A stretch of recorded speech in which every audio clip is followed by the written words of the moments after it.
Assalamualaikum warahmatullahi wabarakatuh. Selamat datang di Assalamualaikum podcast warahmatullahi ya wabarakatuh. paling fenomenal ya tak dari di tahun ini. Saya Arif yang punya Yunara, ini rekan saya nih. Ini yang kita tunggu-tunggu ya, sudah beberapa bulan terakhir. Ini saya pengen mengundang beliau. Ini sulit sekali mendapatkan jadwalnya. Ini Siap, siap, saya siap. panggil biasanya Bang Mus, nama lengkapnya Musfirin. Beliau ini dari lulusan Teknik Fisika ITB tahun 1994. Kebetulan kami satu kelas. Jadi udah berapa lama ya? 32 tahun ya kita berkawan ya. Sejak tahun 1994 di kampus sampai sekarang masih aja bertemu di kantor. Beliau ini adalah founder ya, pendiri dari Horizon Technology yang bergerak dalam bidang energi terbarukan dan water treatment. Kalau saya temennya founder, jadi sebagai co-founder sebetulnya. Kebetulan ini ada, kita coba akan diskusi sebetulnya ya mengenai Horizon Teknologi, bagaimana dia awalnya bagaimana sih sebetulnya Horizon itu, namanya itu bisa ketemu nama Horizon yang menurut saya sih keren sekali. Kemudian saya dengar-dengar itu apa pembentukannya di Pusdai ya ketika malam Lailatul Qadar ya. Mungkin bisa cerita ya gimana Bang Musfirin tentang ini. Baik, makasih. Assalamualaikum warahmatullahi wabarakatuh. Ya, makasih ya untuk undangannya ya. Sama Pak Arif Gunarai, teman juga. Teman kantor sering ketemu. Jadi sebenarnya beliau tahu juga sih sejarah Horizon itu. Cuman buat sharing ya, biar dapat gambaran ya. Jadi sebenarnya Horizon itu awalnya sih memang inisiasi bertiga ya dari teman-teman, kebetulan saya, Mas Arif ya, Kang Arif ya, sama Bang Jose juga teman kuliah. Jadi awal Horizon itu sebenarnya lebih ke bagaimana sebenarnya kita bisa membuat usaha yang sesuai dengan bidang dan dibutuhkan di masa depan ya. Artinya semakin ke depan itu semakin besar kebutuhannya ya. Jadi kalau kita lihat tuh kebutuhan-kebutuhan yang makin besar ke depan tuh seperti pangan, sandang, papan ya, kesehatan, transportasi, termasuk diantaranya salah satunya lah air dan energi ya. Maka kemudian karena Pak Arif nih, Kang Arif lama bergerak di air, ya udah akhirnya air kita gabung sama energi. Jadi seperti itu.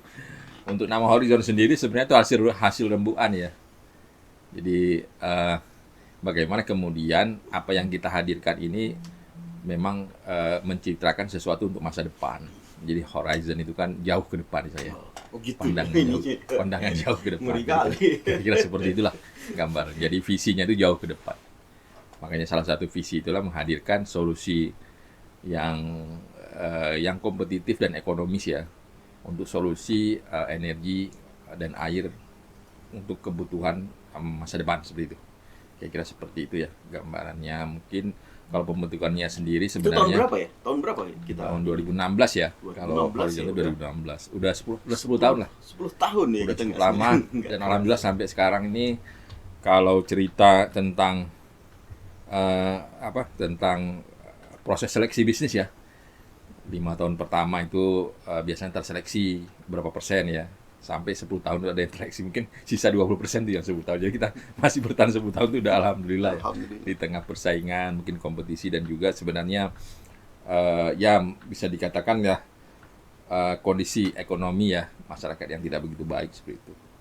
Nah, 2016 itu sebenarnya kita rembukannya seperti cerita Kang Arif tadi ya di Pusdai ya pas malam Ramadan itu juga tiba-tiba kita ngajak iktikaf bareng-bareng.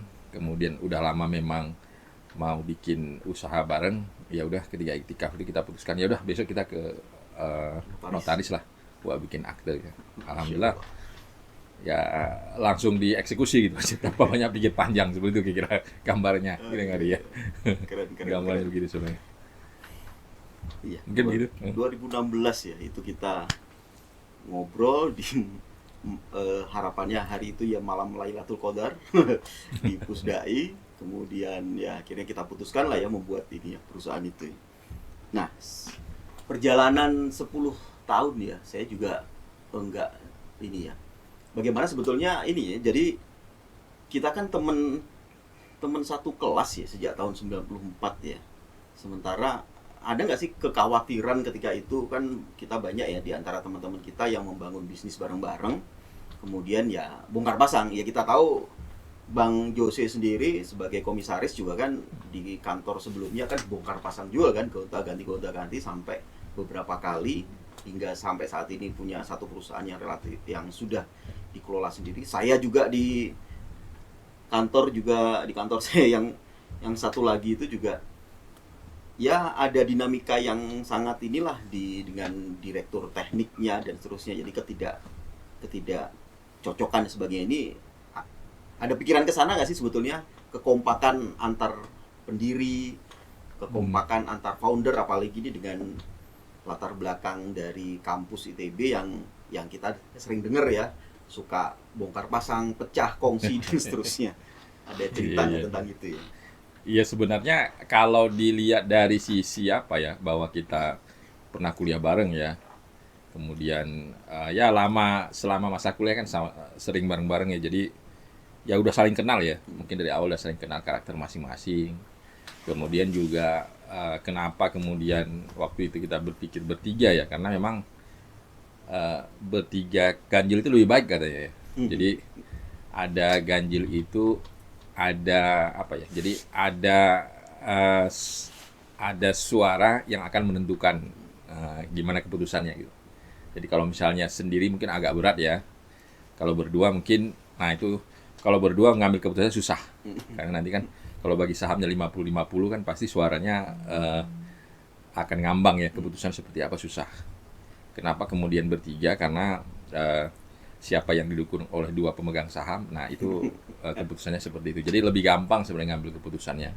Kan banyak bisnis yang ngambang ngambil keputusan atau nggak bisa bikin decision ya, karena ya jumlah pemegang saham dan jumlah sahamnya sama. Misalnya ada 2 orang 50-50, atau mungkin 4 orang 25-25 ya. Atau mungkin ada 3 orang, tapi yang duanya nggak punya peran apa-apa. Misalnya yang satunya 55%, yang duanya hanya 20-25 gitu ya, sehingga nggak ada fungsi juga gitu. Makanya fungsi checks and balance itu bisa jalan karena ya bertiga itu kan sahamnya kan relatif hampir sama ya, 31, 33 dan 36 ya. Jadi hampir sama lah. Jadi siapapun yang mendukung satu pihak ya berarti itulah keputusan yang diambil. Kira-kira gambarnya seperti itu ya, tentang kenapa kemudian waktu itu berpikirnya 3 itu lebih baik ya. Karena memang untuk ngambil keputusan lebih gampang. Walaupun sebenarnya ya kita udah lama kenal ya, jadi sebenarnya nggak ada kekhawatiran juga, anteng aja gitu. Karena waktu pembentukan itu nggak mikir apa-apa, yang penting jalan dulu lah. Jalan dulu ya. Tapi memang ada waktu itu pikiran saya juga, aduh kita tuh udah jauh lebih lama berteman ya, kita artinya dari tahun 94 sampai 2016 ya. Artinya itu berapa? 22 tahun ya. 22 tahun udah berkawan, masa karena bisnis jadi ada konflik, jadi nggak mau ketemu lagi dan sebagainya. Kayaknya lebih berteman lah, bisnis apa sih kayak gitu ya. Artinya ya duitnya waktu itu juga belum ada kali ya. Jadi waktu itu kita mikir ya udahlah kita jalan aja dulu lah gitu. Moga-moga kalau duitnya cuannya mulai berdatangan ya, moga-moga kita tetap wise lah gitu, bahwa kita bisnis kita tuh baru berjalan lebih singkat lah dibandingkan perkawanan kita sejak tahun 94 itu ya, mungkin ya yang jadi pertimbangan kita. Bismillah aja lah, semoga lancar, nggak ada konflik yang sampai memecah belah dan membuat perusahaan bubar. Itu banyak sekali ya case di kami ya, yang kita ketahui ya. Yang penting gitu. Juga menurut saya sih di kita itu agak ininya pembagian tugasnya jelas ya. Jelas. Jadi misalnya siapa yang seperti komisaris itu fungsinya apa gitu, memberi masukan, jadi benar-benar fungsi tugas itu udah clear lah. Misalnya kayak Kang Arif ngurusin masalah teknis ya, jadi benar-benar ngurusin masalah teknis. Walaupun misalnya nanti fokus di air, tapi kalau misalnya PLTS nanti kerjaan jalan, ada urusan teknis perlu project manager, tetap aja jadi project manager Siap. untuk kerjaan teknis seperti itu ya. Jadi urusan teknisnya jadi pembagian tugas jelas, walaupun sebenarnya ya fungsi-fungsi itu sebenarnya masih dirangkap-rangkap ya. Seperti mungkin ya Kang Arif di samping ngurusin teknis mungkin masih ngurusin perencanaan pekerjaan, atau mungkin masih ngurusin marketing juga sebagian gitu, jualan gitu. Karena memang nama juga startup ya. Jadi ada fungsi-fungsi inti core yang memang udah jelas di masing-masing pihak, tapi juga ada fungsi-fungsi yang memang kita biasanya saling bantu-membantu gitu. Saya pikir itu sih salah satunya. Karena kalau Buat kita bertahan kali ya itu ya juga ya. fungsi-fungsinya tuh nggak jelas ataupun double rangkap, terutama fungsi-fungsi yang vital ya, itu bisa jadi bisa memicu rasa nggak enak, nggak nyaman gitu ya. Seperti itu sih Walaupun sebenarnya. sudah 10 tahun rasanya startup terus gitu ya. Penuh dinamika dan sebagainya ya. Seru setiap waktu ya, setiap Seru tahun, setiap awal tahun terutama ya. Nah, ini tentang apa ya? Sebetulnya di awal-awal itu bagaimana sih kita membentuk tim ya, terutama di bawah kita itu apa namanya, tim manajemen dan tim teknisi, engineering. Itu sebetulnya ada hal-hal yang bisa di-share nggak sih dengan Sebenarnya saya kan base-nya tuh base karyawan sebenarnya ya. Jadi mungkin Kang Arif juga tahu ya, saya itu dari tahun lulus kuliah tuh jadi karyawan hampir 15 tahun ya. Jadi kurang lah, bisa dibilang kurang punya pengalaman bisnis yang langsung real ya, walaupun selama bekerja tuh pernah bikin bisnis ini, bisnis itu ya, pernah bikin bisnis kafe, pernah bikin bisnis distro ya, kaos baju segala macam. Tapi karena nggak fokus, nggak berjalan dengan baik lah, intinya seperti itu. Jadi secara umum sebenarnya konfigurasi saya terhadap gimana sih bisnis itu bagusnya berjalan sih, ya learning by doing lah, sambil jalan sambil belajar ya. Ya dari dulu buka kafe, dari kemudian bikin distro, jadi tahu, dikit-dikit jadi tahu ya. Minimal kita kan seperti konsultan EPC ini ya, minimal seharusnya ya itu ada kayak tim marketing ya. Tim marketing, kemudian juga tim engineering ya. Engineering itu yang untuk bikin membuat desain pekerjaan ya. Kemudian ada tim project ya. Tim project yang ngerjain pekerjaan itu sendiri. Kemudian di dalam tim project mungkin ada tim procurement segala macam. Dan tim HR juga seperti itu ya. Sebenarnya tuh ada juga tim customer after service ya, customer service lah. Jadi setelah kerjaan selesai itu ada customer service yang istilahnya apa ya, untuk memaintain customer lah ya. Jadi bisa repeat order, atau mungkin bisa ada maintenance lanjutan ya segala macam ya, harusnya seperti itu. Tapi ya karena nama juga startup ya, fungsi itu masih dirangkap-rangkap. Soalnya kalau misalnya kita di tahap awal sudah berpikir untuk merekrut orang terlalu banyak dengan katakanlah dengan modal yang minim, agak berat juga ya. Yang penting waktu itu berpikirnya jalan dulu, dan fungsi-fungsi seperti marketing mungkin bisa dirangkap oleh saya, Kang Arif, dan juga mungkin Abang Jose ya. Kemudian fungsi-fungsi kayak HR juga mungkin saya rangkap, Kang Arif juga mungkin saya sekali wawancara ya. Kemudian fungsi-fungsi seperti perencanaan, eksekusi pekerjaan kita juga terlibat. Jadi sebenarnya saya lihat kelebihan di startup atau perusahaan-perusahaan kecil itu ya, kita bisa belajar segala hal gitu loh. ligat ya kayak gitu. Jadi bisa belajar segala hal, belajar marketingnya juga kan, belajar yang nggak pernah kita pelajari dulu waktu di kampus. gimana ngatur project, keuangan segala macam ya, kita tahu juga Mengelola SDM ya, bagaimana SDM. SDM yang seperti ini tuh, bagaimana pendekatannya dan sebagainya gitu ya sebetulnya. Jadi ya banyak ilmunya lah. Saya juga tekankan sama anak-anak yang kerja, jangan terlalu membatasi diri ya. Misalnya dia engineer, dia hanya ngerjain, enggak seperti juga. Dia termasuk juga harus ngontak, misalnya memfollow up customer yang udah pernah dikirim proposal gitu. Termasuk juga misalnya mereview misalnya instalasi yang dilakukan di lapangan seperti itu. Jadi mereka juga terbuka untuk belajar untuk melakukan sesuatu yang lain sambil belajar sih, karena memang startup tuh agak cair ya, dan bisa belajar banyak hal. Saya juga bilang ke teman-teman tim, ya bisa dibilang karyawan lah ya, untuk tidak membatasi diri lah, nama juga kita perusahaan startup ya. Jadi kesempatan untuk belajar apa aja gitu. Iya. Beda dengan perusahaan besar ya, udah fix ya ini ya, harus ini ya, nggak bisa apa untuk melakukan hal yang lainnya gitu. Ini kesempatan sebenarnya. Jadi opportunity di perusahaan-perusahaan startup itu sebenarnya ya bisa belajar banyak hal, walaupun sebenarnya kalau kita pikir ya apa eh, kalau dipikir dari sisi waktu mungkin ya tenaga ya mungkin lebih banyak yang akan keluar. Tapi ya itu bagian dari belajar dan belajar dibayar lagi. Iya, iya, iya. Nah, ini kan kita startup tuh umumnya kan banyak masalah problem yang dihadapi ya, selain dari si market ya, yang bentuk market dan sebagainya, mencari customer dan sebagainya. Itu sebetulnya apa ya? Karakteristik dari Horizon tuh bagaimana sih? Bagaimana kita bisa melakukan proses marketing dan sales ya, katakanlah penjualan itu. Mhm. Bagaimana sebetulnya untuk ngadepin kayak gitu? Iya. Ya sekarang kan banyak ya orang apa jalur-jalur channel ya untuk memarketingkan produk ya. Dulu waktu awal-awal bikin Horizon ya mungkin saya berpikirnya atau mungkin Kang Arif ya kita manfaatin jaringan kita ya masing-masing. Saya Kang Arif, saya punya jaringan teman-teman di kampus di ITB, alumni ya. Kemudian mungkin saya ada teman-teman yang bekas teman-teman kerja dulu, mungkin Kang Arif juga ya. Kemudian Bang Jose juga seperti itu. Kita kan awalnya berpikir seperti itu, tapi kan seiring berjalannya waktu kan sekarang ada marketing digital juga ya. Bisa lewat Instagram lah, lewat Facebook, Google segala macam ya itu juga.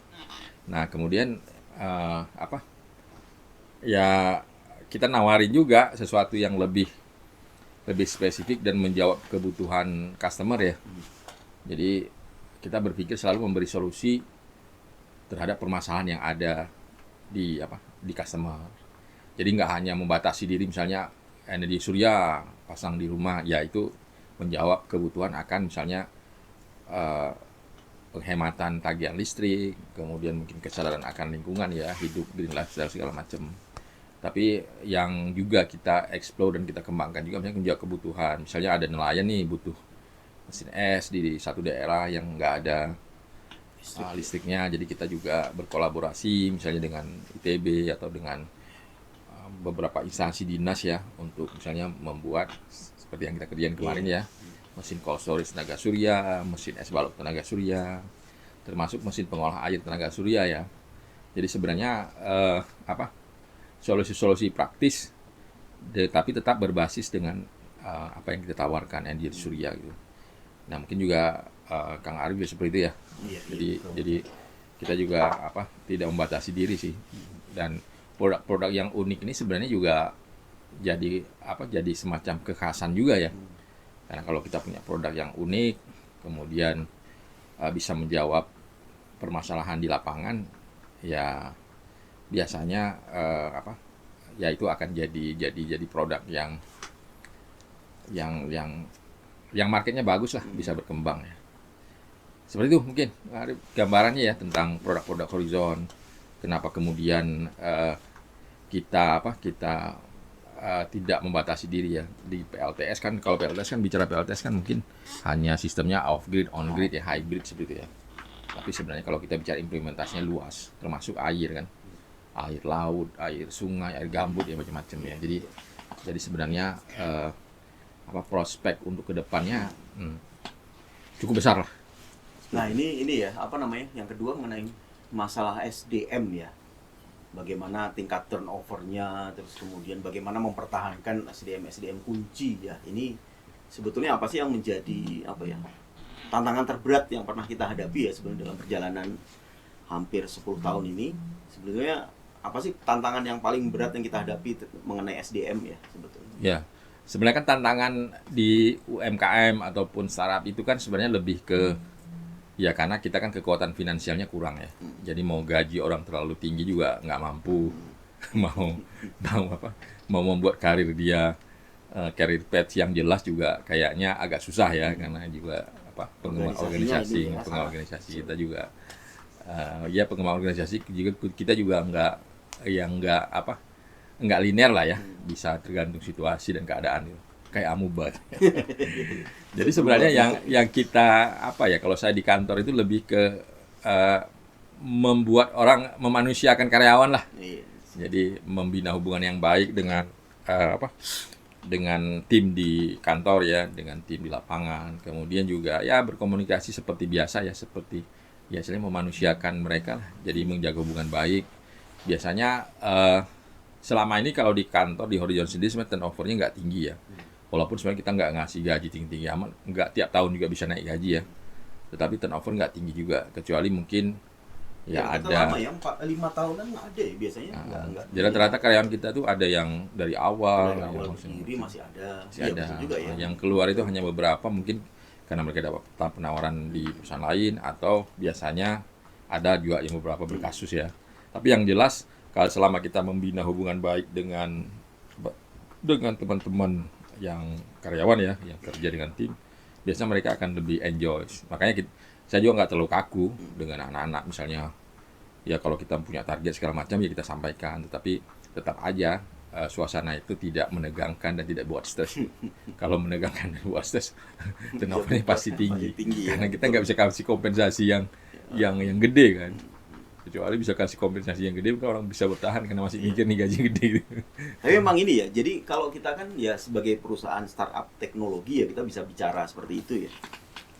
Kebetulan ya produk kita ini ya kan, produk kita energi terbarukan, PLTS, kemudian biogas, kemudian juga mikrohidro ya, pembangkit listrik tenaga mikrohidro, terus kemudian juga water treatment juga. Nah ini kan sebetulnya kalau kita amati based on project ya.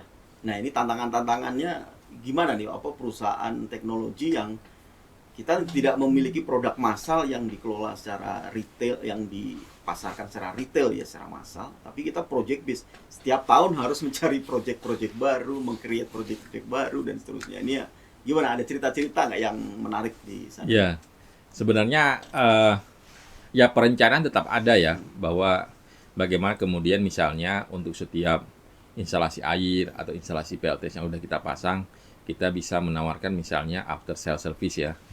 Jadi program maintenance, kemudian bisa menawarkan misalnya program untuk penggantian spare part seperti itu ya. Nah itu cuman memang sekarang itu belum ada timnya dan belum terkelola dengan baik ya, karena itu juga membutuhkan waktu dan tenaga yang lumayan ya untuk mengontrol misalnya katakanlah PLTS yang udah dipasang di sini udah berapa tahun ya. Jadi semua PLTS katakanlah PLTS atau air itu semuanya harus di list, kemudian harus diidentifikasi kebutuhan maintenance yang harus pergantian spare partnya berapa bulan sekali, kemudian yang harus maintenance kayak cleaning segala macam di PLTS-nya seberapa lama sekali ya. Itu dan kita harus ingatkan kan, harus kasih tahu, kemudian follow up. Nah, itu juga belum rencana ada tapi belum ada timnya belum ada sih. Kemudian yang kedua juga masih ini ya, kita lebih banyak fokus untuk meng-create project-project baru ya sebetulnya. Iya, sama mungkin satu lagi ada keinginan sih membuat produk-produk yang identik. Kan sekarang lagi ngetren inovasi. Jadi apa-apa tuh harus ada inovasinya kan. Berdampak gitu. Inovasi berdampak. Jadi sebenarnya ada kayak kita bikin alat mesin es, tenaga surya, mobile cold storage tenaga surya ya, atau mobile WTP tenaga surya, itu sebenarnya kita ingin jadi produk baku yang mungkin nanti bisa ada mereknya, kemudian ada SNI-nya segala macam ya. Kemudian itu jadi produk yang memang bisa kita patenkan lah seperti itu ya. Tapi memang belum, karena itu juga butuh proses, butuh biaya ya, dan mungkin juga butuh tim marketing yang kuat juga ya untuk menjualnya gitu kan. Kalau misalnya kita udah bikin produk kalau nggak kejual kan bingung juga tuh, udah habis banyak gitu. Jadi rencana ada ke depan ada gitu, karena memang EPC ini bisa kita kembangkan kan, divisinya macam-macam ya. Jadi bisa aja nanti suatu saat ada holdingnya ya, ada holding perusahaan ini jadi holdingnya, nanti di bawahnya ada yang memang bergerak di EPC kan, ada yang memang mungkin jadi distributor alat-alat tenaga surya ya, ada mungkin perusahaan yang memang khusus maintenance tenaga surya gitu. Jadi bisa dipecah. Ada yang memang perusahaan yang memang megang produknya aja gitu. Jadi semacam holding besar mimpi gitu. tapi harus punya, kita harus ada mimpi ke sana. Tapi gambaran-gambaran seperti itu ada. Cuman memang ya kita jalani aja dulu lah yang ada sekarang gitu.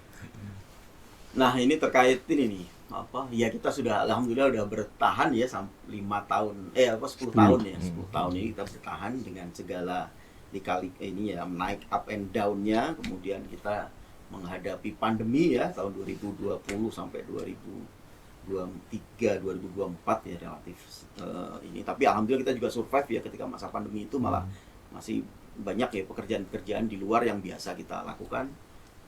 Nah ini kita bagaimana kita bertahan 5, 10, 20 tahun lagi, sebetulnya apa yang harus dilakukan oleh Horizon Teknologi, apa yang bisa kita lakukan sebetulnya. Kalau saya optimis sih, artinya optimis dalam hal pertama, produk yang kita tawarkan ini kan produk yang memang semakin ke depan semakin banyak kebutuhannya. Katakanlah misalnya air. Kalau kita bicara air kan, kita dulu zaman orang tua kita nggak ada tuh yang beli air namanya. Air ambil, dimasak, diminum ya. Tapi sekarang tuh air lebih mahal dari bensin katanya. Nah ke depan dengan pertumbuhan penduduk, dengan pertumbuhan ekonomi ya, kebutuhan air minum dan air bersih itu tentu semakin meningkat. Sementara air yang ada di bumi itu tetap aja 2% air tawar kan, nggak ada nambah gitu. Nah begitu aja dengan energi surya ini juga solusi ke depan, karena makin bertambah orang, makin pertumbuhan ekonomi makin meningkat ya, kebutuhan energi juga pasti naik. Sementara energi fosil ataupun energi yang non terbarukan itu makin berkurang kan. Jadi mau tidak mau, suka nggak suka ya harus beralih ke energi yang terbarukan. Nah prospek ke depan gede, sementara implementasi sekarang di Indonesia itu masih kecil untuk energi terbarukan ya. Bisa dibilang paling kecil lah, di ASEAN-nya masih paling kecil. Jadi potensinya berkembang ke depan besar. Nah itu salah satunya yang bikin sebenarnya kita optimis gitu. Ke depan kita akan bisa berkontribusi lebih banyak lah. Kemudian yang kedua yang tadi seperti kita sampaikan tadi ya. Jadi ya pengembangan ya, artinya kita punya produk-produk yang memang bisa kita buat mereknya, kita patenkan ya, seperti mesin air darurat gitu ya. Itu bagus tuh, mesin air darurat, apalagi khusus untuk bencana ya itu ya. Bencana, tenaga surya semacam ya. Itu kalau kita lihat kan produk-produk di luar, yang di luar terutama dari Cina ya, itu rata-rata punya merek dan mereka produksinya udah skala industri kan. Karena memang mungkin didukung oleh modal yang besar. Nah, mirip-mirip lah sebenarnya, kita kalau mau sih bisa aja. Karena saya lihat potensinya di kita ini banyak, kayak bikin mesin kapsiler lah, macam-macam ya. Cuman memang di kita ini produksinya masih skala fabrikasi lah, customize ya, ada yang pesan baru dibikin. Nah, ke depan mungkin seperti itu. Sama juga seperti tadi ya. Kita juga mencoba berinovasi ya, menjawab apa sih yang dibutuhkan masyarakat kan. Sekarang misalnya apa ya? Ya ada misalnya kerjasama pengabdian masyarakat kan, kita bisa lihat tuh kebutuhan masyarakat seperti apa. Kerjasama pengabdian masyarakat dengan kampus, dengan ITB ya terutama ya. Misalnya untuk mesin kopi, pengering kopi lah, pengering cangkang udang lah, macam-macam ya. Kan bisa diekspor pakai tenaga surya juga gitu. Kemudian juga untuk ya mesin pengering ikan mungkin buat nelayan ya. Jadi banyak sebenarnya bisa dieksplor. Tetapi kita berpikir tidak berhenti pada produk customize aja. Ke depan mungkin perlu jadi suatu barang produk gitu. Karena sekarang kan kalau kita bicara produk itu ya mesti ditanya mereknya apa, SNI-nya ada enggak gitu. Iya, betul. Seperti itu. Jadi kemudian juga mungkin dari sisi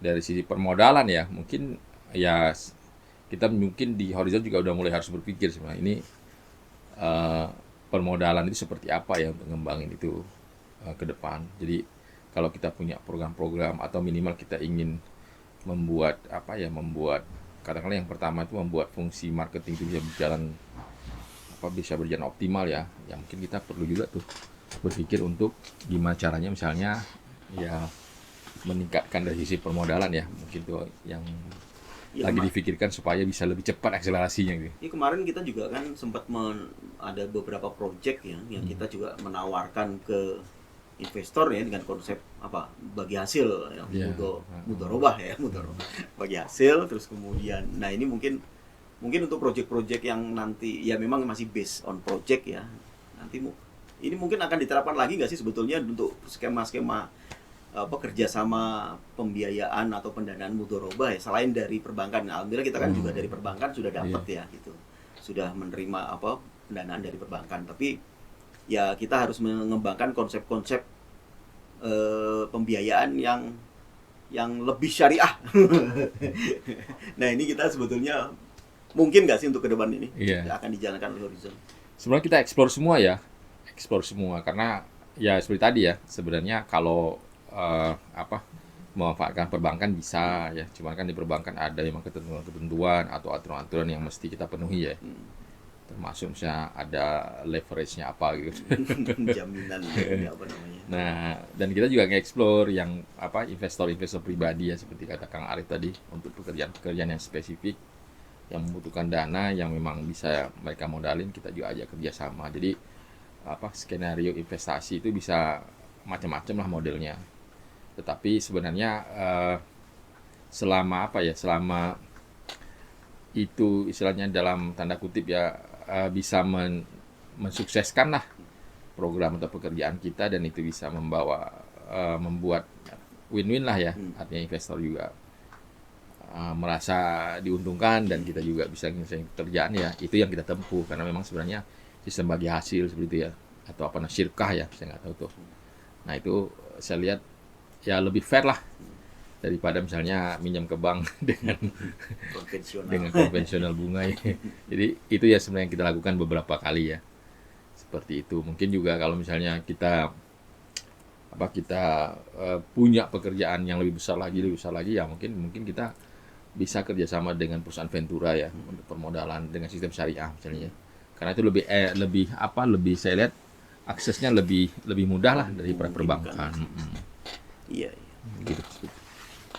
Ini mengenai ini nih, selanjutnya mengenai ya kembali ke masa depan lagi ya. Ini bagaimana Horizon itu mempersiapkan ini proses regenerasi ya, dari sisi engineering, dari sisi manajemen, direksi ya. Kita kan Horizon kan nggak selamanya bisa kita handle day to day kan ya. Nah ini bagaimana nih, sudah ada pikiran ke sana nggak, ini anak-anaknya, putra-putrinya atau apa akan bagaimana melanjutkan ini, atau dari dalam perusahaan sendiri ada skema atau ada minimal ya mimpi-mimpi ya. Kita berharap kayaknya masih sampai masa pensiun 8-10 tahun lagi mungkin kita masih akan, insya Allah selama kita masih sehat, masih kuat ya, kita akan terus jalan. Tapi ya ke depan seperti apa nih gitu, sudah ada ini nggak kira-kira kita ya?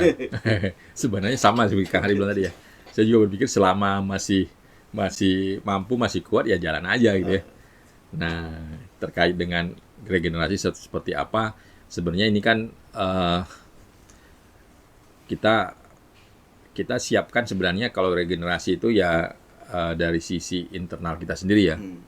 Artinya misalnya mungkin kalau untuk posisi-posisi yang tinggi ya, seperti direktur segala macam, itu pasti dari pemegang saham lah ya yang akan mutusin. Tapi regenerasi yang sifatnya manajerial itu pasti ada.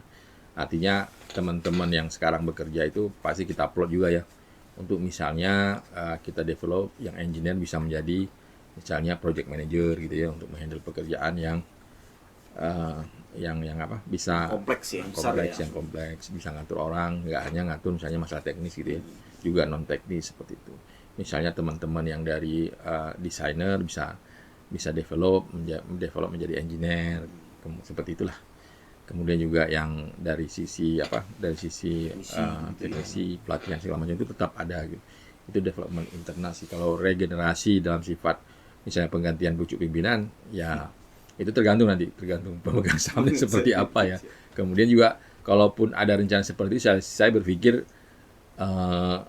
harus bikin jadi kandidatnya itu harus membuat sesuatu dan menawarkan sesuatu yang baru. Harus teruji juga ya. Dan kita juga harus percaya, harus trust ya sama yang karena sekarang banyak orang pintar tapi nyari orang jujur susah gitu. Banyak kalau yang pintar-pintar bisnis itu banyak, tapi yang jujur dalam bisnis ini yang susah gitu. Susah itu ya. Iya. Seperti itu kira-kira gambarannya. Ya kalau regenerasi terkait dengan mengisi pos-pos yang sekarang ini belum ada ya. Nanti ke depan ketika ada pos yang memang perlu kita isi, mungkin kita akan prioritaskan yang internal di dalam gitu. Misalnya kita buka misalnya divisi marketing ya, atau divisi after service ya, itu pasti internal dulu yang kita promosikan. Kalau nggak ada orang mau cek di luar. Ini yang paling dekat apa nih, Horizon nih? Ini yang sedang kita ini, yang semoga ini menjadi prospek ke depan yang cerah nih, apa nih kira-kira nih? Ya, kalau dari sisi energi ya, kalau PLTS kita udah lama saya bekerja sama ya dengan beberapa developer, kemudian dengan beberapa distributor juga. Jadi kita mencoba kolaborasi lah dengan distributor, terutama kita bisa manfaatkan jaringan mereka ya untuk proses pekerjaan. Kemudian mereka juga ketika kita melakukan pekerjaan, kita juga memakai ya equipment atau komponen dari distributor seperti itu. Kemudian dengan developer seperti juga, mereka investor, kita juga coba cari ya customer atau jaringan kita ya yang memang punya kebutuhan dengan energi surya tanpa harus mengeluarkan modal di awal gitu. Kita juga ngajak. Ya ada beberapa prospek sih untuk PLTS itu yang sementara kita jejakin di beberapa korporasi lah, termasuk di pertambangan, di pabrik pupuk ada juga, kemudian di perikanan ya, di perikanan, kemudian di resort ada juga tuh beberapa PLTS yang kita kembangkan dengan sistem developer dan juga bekerja sama dengan distributor. Nah untuk air, pengolahan air mungkin Kang Arif tahu ya, lebih tahu karena banyak ngurusnya juga masalah air ya. Nah kita alhamdulillah tuh udah dari 2018 bekerja sama dengan BI ya untuk pengembangan ekonomi pesantren di Departemen Ekonomi Syariah ya di Bank Indonesia. Itu alhamdulillah tahun ini mereka punya program air barokah ya untuk 200 pesantren per tahun, dan alhamdulillah kita terlibat dalam program penyusunan dokumen awal segala macam ya. Mudah-mudahan di tahun ini bisa berjalan, dan saya berpikir sebenarnya bagaimana caranya supaya pesantren-pesantren ini udah pernah kita kerjasama untuk pengembangan AMDK itu sebenarnya bisa kita maintain sebenarnya, bisa ke maintain relasinya, karena banyak ustadz juga tuh yang nanya-nanya, yang nelpon segala macam. Jadi kita bisa maintain, kemudian kita bisa membina hubungan relasi yang baik ya, sehingga nanti ada kebutuhan apapun ya mereka bisa ngontak ke kita. Jadi di samping kita juga bisa mempropose after service ya, maintenance segala macam, bisnis pesantren juga bisa lancar ya, karena alatnya jadi reliable dan jarang rusak ya. Kemudian yang ketiga juga dapat pahala barokah juga tuh karena berhubungan membantu pesantren ya, jadi pahalanya dunia akhirat, dunia ya dapat, akhiratnya apalagi. Amin. Ini terakhir nih sebelum ini ya. Jadi apa sebetulnya ya, bagaimanapun ada nggak sih sebetulnya ya pesan lah ya, atau ini bagi ya perusahaan startup teknologi ya seperti kita yang katakanlah masih based on project, masih di tahap-tahap awal ya, di 5 tahun pertama. Kira-kira apa sih yang perlu diperhatikan ya, yang harus jadi concern supaya bisnisnya bisa berjalan lanjut ke 5 tahun kedua, 5 tahun ketiga dan seterusnya. Itu apa sih? Iya. Yang pertama yang paling penting sih kalau menurut saya, pengalaman saya itu kalau berbisnis kita harus ngerti. Jadi harus ngerti bisnis apa yang kita tekuni gitu. Jadi harus menguasai ya. Saya pernah berbisnis distro, saya cerita tadi, coffee shop, tapi saya nggak begitu ngerti bisnis F&B itu seperti apa gitu. Nggak ngerti juga saya, gimana cara ngatur barangnya, gimana nyetok barangnya kan, gimana ngorder barang, bingung juga sendiri gitu. Sehingga banyak nanti barang yang nggak kepakai, jadi busuk, kebuang gitu kan. Nah seperti itu. Pertama ngerti dulu apa itu. Ya bagus kalau misalnya sesuai dengan background pendidikan ya. Misalnya kalau bergerak di PLTS, kalau ada background elektrik atau elektrik itu lebih bagus. Jadi ngerti ya tentang seluk-beluk bisnis yang akan ditekuni. Itu yang pertama. Yang kedua sih yang paling penting sebenarnya, kalau bisa jangan sendiri sih, berkolaborasi ya dengan teman. Kalau bisa bertiga bagusnya gitu, supaya seperti tadi ya, artinya kita punya decision maker lah ketika akan memutuskan sesuatu. Nah, ya mungkin lebih bagus teman, orang-orang yang kita kenal atau yang udah kita tahu lah orangnya ya, jadi lebih bisa berbagi beban ya, sharing ya. Kemudian juga yang ketiga yang paling penting itu ya pengaturan ya, manajemen ya. Ketika mau sesuatu itu manajemen, karena memulai sesuatu itu kan kita belum ada apa-apa nih, pekerjaan belum ada, apapun belum ada ya. Jadi sebenarnya kalau kita bisa cerita sebenarnya memulai startup itu sebenarnya kerja rodi gitu. Kerja nggak dibayar gitu. Karena kalau dibayar itu berarti apa ya uang operasionalnya itu berkurang gitu. Jadi karena duit berkurang, pemasukan nggak ada ya, akhirnya bisa lapornya bisa minus kan. Iya, betul. Nah itu jadi itu penting manajemen, terutama manajemen keuangan juga. Jadi manajemen keuangan juga harus baik, karena bagaimanapun EPC itu apa ya? Kalau saya lihat sih EPC itu banyakan sekarang kan kalau misalnya kita nggak apa ya, nggak bisa kolaps atau nggak bisa, itu kan harus modalin dulu. EPC itu harus modalin dulu, karena apalagi sekarang ada turnkey project yang kita juga kaget-kaget. Jadi kerjaan selesai baru bayar tuh. Ya harus dimodali semua. Ya mungkin bagus-bagusnya bisa pakai termin ya. Tapi emang harus siap dengan konsep EPC itu. Konsep EPC itu kan bisa dibilang ya turnover atau apa sih, perputaran pekerjaannya kan lama ya. Dari mulai dapat kerjaan sampai kemudian closing kerjaan itu lama tuh proses perputaran dari closing pekerjaan di marketing, kemudian sampai pekerjaan jalan, sampai closing lagi ya. Itu agak lama, sehingga apa, di dalam proses itu kan semuanya butuh modal kan. Ya, mulai dari marketing segala macam sampai dapat kerjaan butuh modal. Iya, kita hitung 6 bulan dulu ya.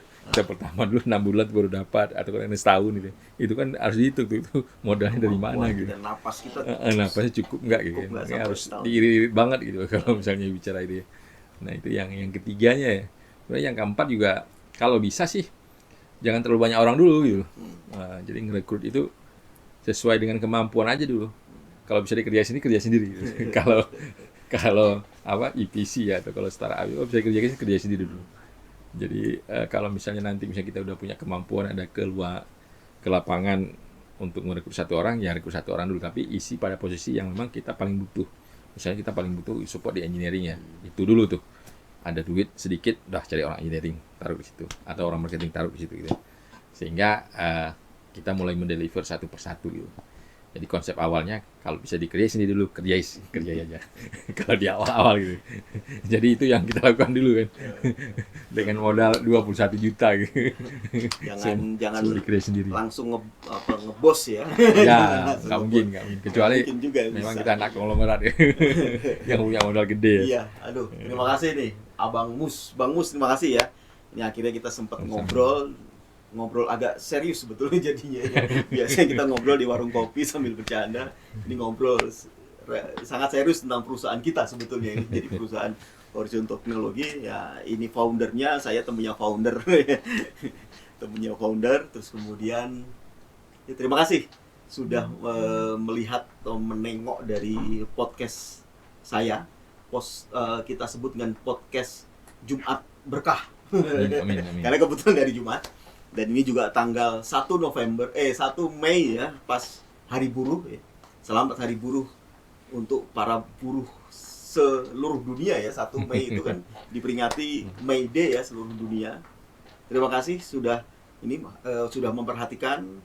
Semoga apa yang disampaikan dalam podcast ini bisa memberikan manfaat ya, inspirasi atau ya masukan-masukan lah bagaimana kita mengelola sebuah startup, bagaimana kita mampu bertahan ya.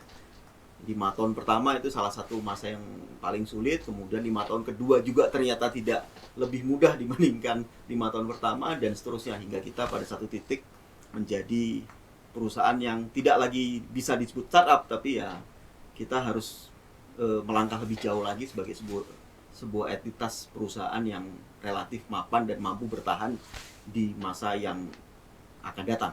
Terima kasih. Assalamualaikum warahmatullahi wabarakatuh. Waalaikumsalam warahmatullahi wabarakatuh. Terima kasih ya.